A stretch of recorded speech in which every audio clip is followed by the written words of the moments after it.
First CSK, இப்போ Mi. என்னங்க அது இப்படி ஆயிப்போச்சு? எல்லாருமா சேர்ந்து உங்களை இந்த நிலைமை கொண்டு வந்து விட்டாங்க.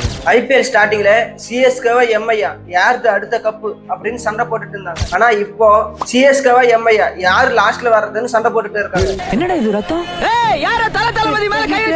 ஆர்ஆர்ல இந்த ரெண்டு சின்ன பசங்க 5 கப்பு அடிச்சவங்க கூட பார்க்காம பொழந்துட்டு இருக்காங்க. இங்க சின்ன பையன் எல்லாம் உங்க முதலாளி கழுத்தா மட்டும் அடிக்கிறான்ப்பா. இந்த வைபவ் சூரியவன்சி இருக்கான் பாரு, வேர்ல்டுல பெஸ்ட் பவுலர்னு கூட பார்க்காம ஃபர்ஸ்ட் பால்லே 6 அடிக்கிறான்.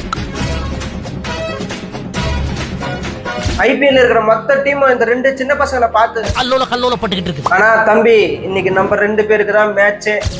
நீங்க புள்ள பூச்சிங்க, எங்க பக்கம் ஒரு மதம் கொண்ட யானையே இருக்கு. அதுக்காகவே ஒருத்தனை சோறு போட்டு வளர்த்துட்டு இருக்கோம். மேட்ச் பிசுறு தட்டுச்சு, ஒரு சிங்கிள் சைக்கோவை பாப்பீங்க. 5 கப் அடிச்சவங்களை அடிக்கலாம், அதுக்காகலாம் கிங் அடிக்க முடியாது. ஒருவேளை ஓவரா தான் போறோமோ, போவோம்.